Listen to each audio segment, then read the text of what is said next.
भारतीय चित्रपट सेन्सॉर बोर्डाने विद्रोही कवी पद्मश्री नामदेव ढसाळ यांच्याबद्दल केलेल्या अवमानकारक वक्तव्याच्या निषेधार्थ पुण्यातील साहित्यिक कवी यांनी एकत्र येत अभिनव पद्धतीने गुडलक चौकातील कलाकार कट्ट्यावर आंदोलन केलं। नामदेव तुझा बाप असे म्हणत नामदेव ढसाळ यांच्या कविता व लेखांचे वाचन आणि विद्रोही कवितांचे सादरीकरण करत सेन्सॉर बोर्डाच्या कोण नामदेव ढसाळ या प्रश्नाला उत्तर देण्यात आले। सम्यक साहित्य संमेलन पुण्याचे अध्यक्ष परशुराम वाडेकर यांच्या वतीने या अभिनव आंदोलनाचे आयोजन करण्यात आले होते। या कार्यक्रमाच्या अध्यक्षस्थानी ज्येष्ठ गझलकार महबा चव्हाण होते।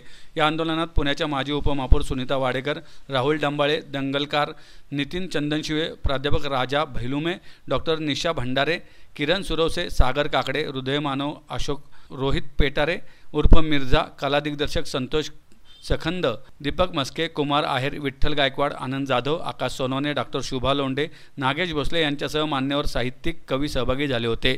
महबा चव्हाण म्हणाले, नामदेव ढसाळ हे जागतिक साहित्यिक होते, ते जातीय साहित्यिक नाहीत, बहुजनांचे अग्रदूत होते त्यामुळे एका साहित्यिकाला आपण विशिष्ट जातीत बांधणे योग्य नाही। नितीन चंदनशिवे म्हणाले, नामदेव ढसाळ यांची कविता ही नुसती कविता नव्हती, तर ऑन ड्युटी 24 तास असणारी व्यवस्था होती। त्यांच्या कवितांनी केवळ पुस्तकात येऊन स्थान मिळवले नाही, काही कविता लिहायच्या असतात, काही वाचायच्या असतात, तर काही कविता या बोंबलायच्याच असतात। परशुराम वाडेकर म्हणाले, नामदेव ढसाळ कोण असं म्हणत त्यांच्या कवितांवर आधारित एका चित्रपटाला सेन्सॉर बोर्डाने परवानगी नाकारली।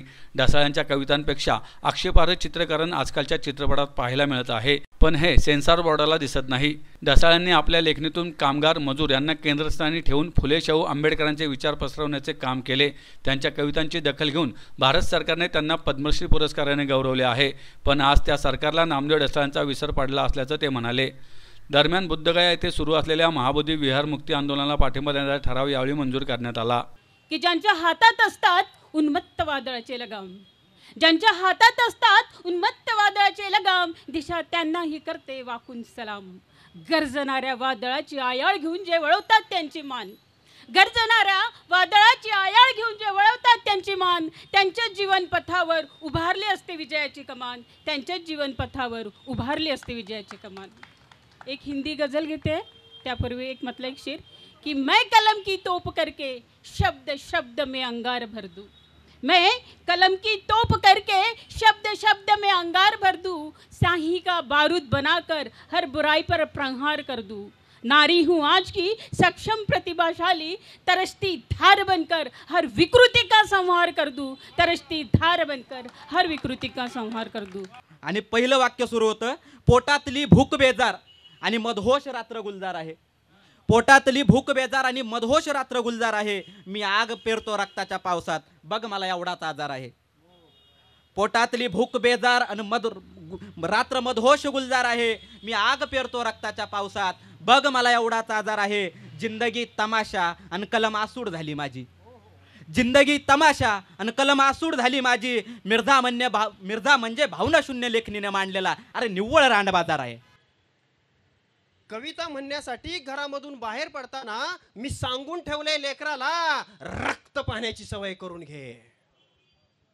अरे कविता म्हणण्यासाठी घरामधून बाहेर पडताना मी सांगून ठेवले लेकराला रक्त पाहण्याची सवय करून घे, मी आहे तोवर माझ्या अंगा खांद्यावर खेळून घे। अरे कविता म्हणण्यासाठी घरामधून बाहेर पडताना मी सांगून ठेवले लेकराला रक्त पाहण्याची सवय करून घे, मी आहे तोवर माझ्या अंगा खांद्यावर खेळून घे।